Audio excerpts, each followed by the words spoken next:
أشهد أن محمدًا رسول الله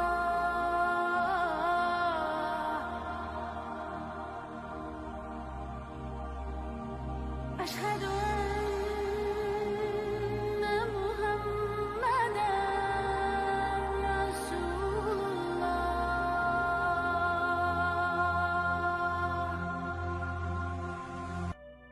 Assalamu alaikum wa rahmatullahi wa barakatuh.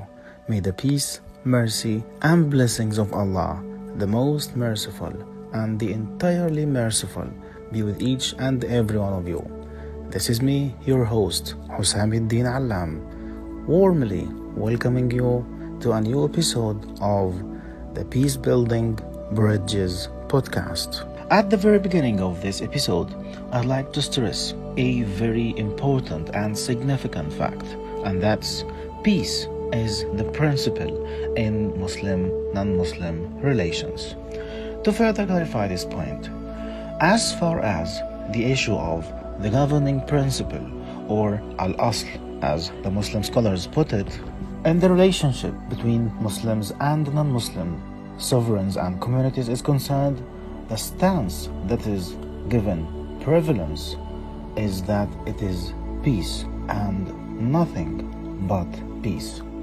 Expressly, peace is the basis and the norm of Muslim, non-Muslim relations. As a matter of fact, many contemporary Muslim scholars and jurists support this understanding. Among them, Muhammad Abdu, Mahmoud Shaltut, Muhammad Abu Zahra, and Wahba Az-Zuhaili. Accordingly, the origin of international relations in Islam is peace, except in cases of necessity, such as the attack on the country. If this happens to be the case, then combative jihad is only allowed for self-defense. In this regard, the Noble Quran states, لا ينهاكم الله عن الذين لم يقاتلوكم في الدين ولم يخرجوكم من دياركم أن تبروهم وتقسطوا إليهم إن الله يحب المقسطين.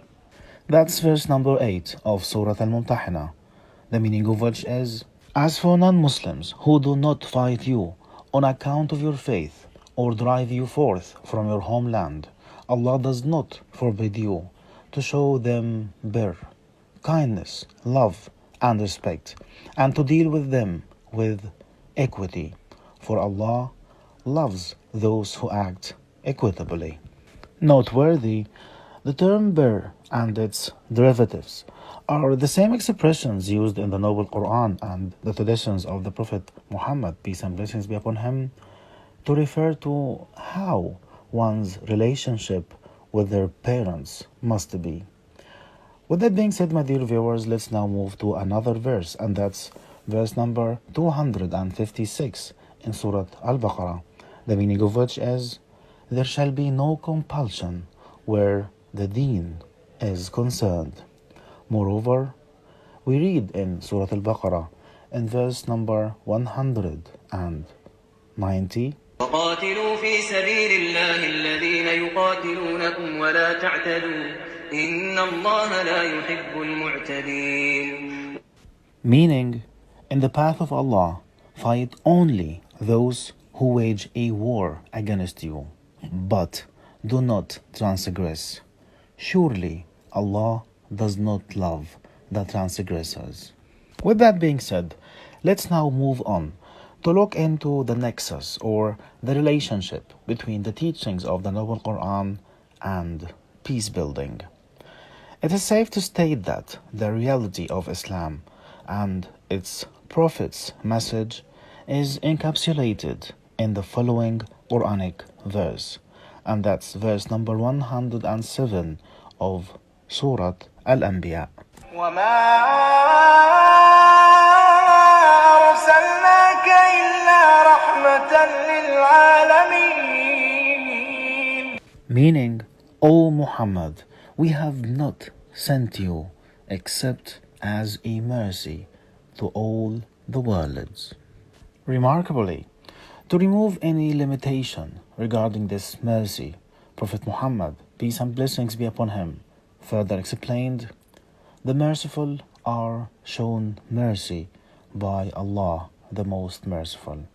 If you show mercy to those who are on the earth, He who is in the heaven will show mercy to you.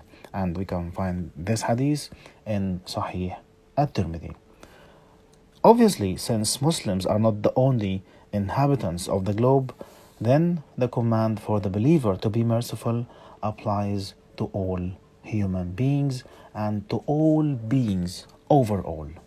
Moreover, we read in Surah Al-Hujurat, which is chapter number 49, and in particular in verse 13, يا أيها الناس إنا خلقناكم من ذكر وأنثى وجعلناكم شعوبا وقبائل لتعارفوا إن أكرمكم عند الله أتقاكم إن الله عليم خبير. meaning, O humanity, indeed, we created you from a male and a female, and made you into peoples and tribes, so that you may get to know one another. Surely, the most noble of you in the sight of Allah is the most righteous among you. Allah is truly all-knowing, all-aware. Furthermore, the sanctity of human life is stressed in the Noble Quran, as we read in chapter Al-Isra, that's chapter number 17, and more precisely in verse number 33. ولا تقتلوا النفس التي حرم الله إلا بالحق. That's, do not take life which Allah has made inviolable except for just cause. On top of this, Allah subhanahu wa ta'ala makes it very clear that the honor and the dignity of all human beings is a divine right that is inherent and inseparable of the existence and the very presence of each and every human being. As verse number 70 in Surah Al-Isra, which is chapter number 17, reads, ولقد كرمنا بني آدم وحملناهم في البر والبحر ورزقناهم من الطيبات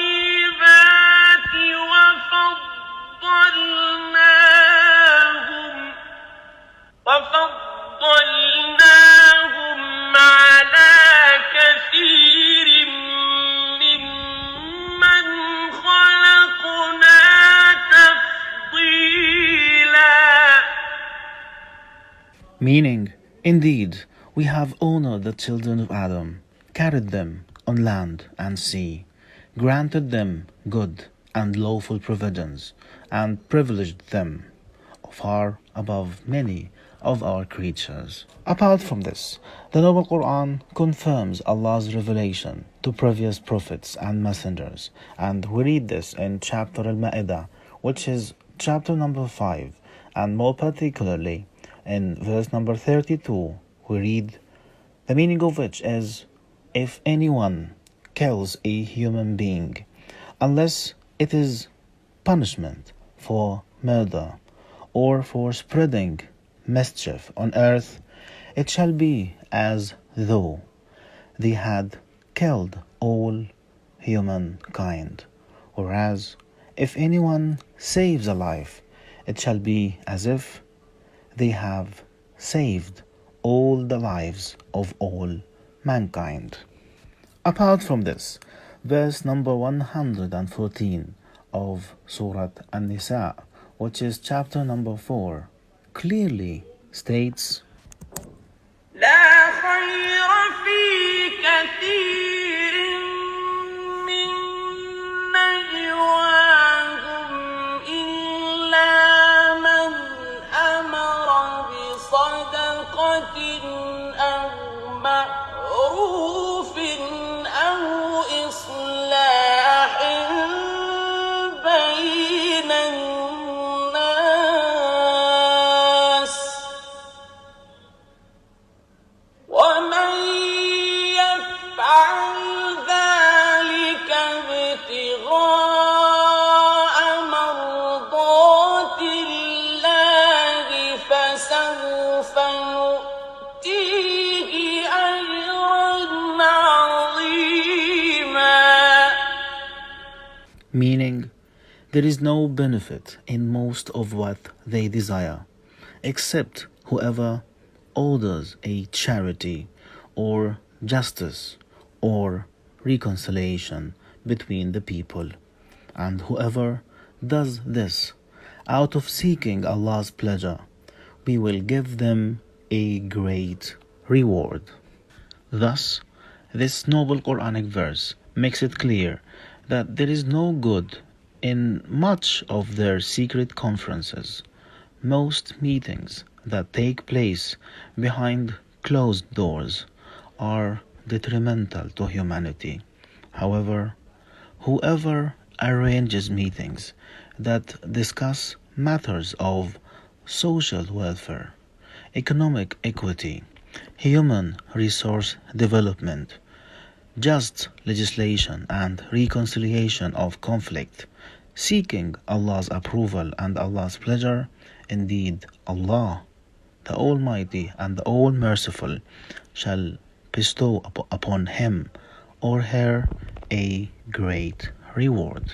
Furthermore, verse number 61 in Surah Al-Anfal, which is chapter number 8, clearly tells us, وإن جنحوا للسلم فاجنح لها وتوكل على الله إنه هو السميع العليم. that's if the enemy is inclined towards peace, make peace with them and put your trust in Allah. Indeed, He alone is the all-hearing, the all-knowing. In parallel to this, verse number 90 of Surah An-Nisa, which is chapter number 4, clearly tells us in a very straightforward manner, فإن اعتزلوكم فلم يقاتلوكم وألقوا إليكم السلم فما جعل الله لكم عليهم سبيلا. that's so if they refrain from fighting you and offer you peace, then Allah does not permit you to harm them.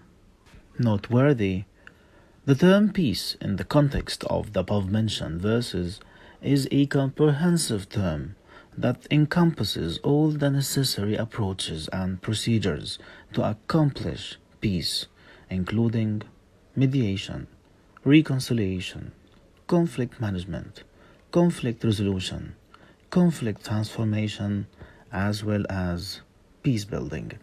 With this, we come to the end of this episode of your engaging and intellectually stimulating the Peace Building Bridges podcast. You are most welcome to share your questions, feedback, and comments and suggestions. Until then, please kindly remember to subscribe and share the content so that everyone can benefit from it. Until then, this is me, Hossam Ed-Deen Allam. Assalamu alaikum wa rahmatullahi wa barakatuh.